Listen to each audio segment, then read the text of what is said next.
dalam nama Tuhan kita Yesus Kristus bertemu dalam perkongsian firman Tuhan pada hari ini yang saya ambil dari surat Efesus pasal 5 ayat 8 hingga yang ke-10.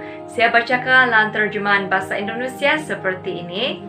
Memang dahulu kamu adalah kegelapan, tapi sekarang kamu adalah terang dalam Tuhan.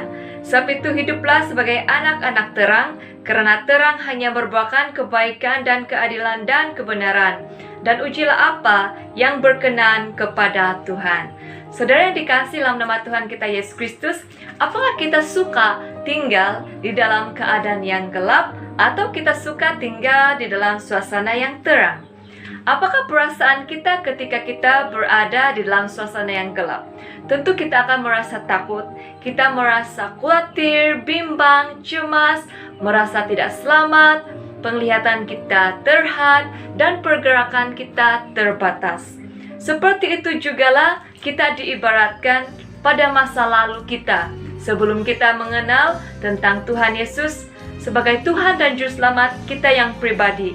Kita hidup dalam kegelapan, kita hidup dalam cengkaman dosa, kita hidup dalam belenggu kuasa kegelapan, sehingga kita selalu merasa takut, kita selalu merasa tidak selamat, sehingga kita merasa hidup kita kosong.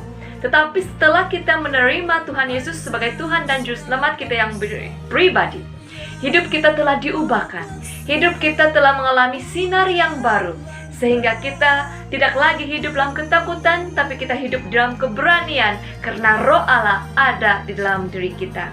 Sehingga melalui terang kasih Tuhan, kita dapat menghasilkan kebaikan, kita dapat berbuahkan keadilan dan kebenaran.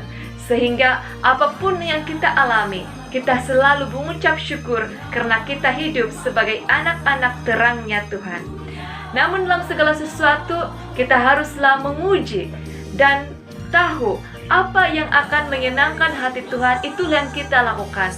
Apa yang boleh menyukakan hati Tuhan dan berkenan di mata Tuhan, lakukanlah itu. Karena sebagai anak-anak terang, kita wajib dan kita harus hidup sesuai dengan teladan Bapa kita yang penuh dengan sinar kasih dan terang serta damai.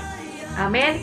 Salam kasih dari saya, Gembala Felianivo. Tuhan menyertai dan memberkati kita semua. Amin.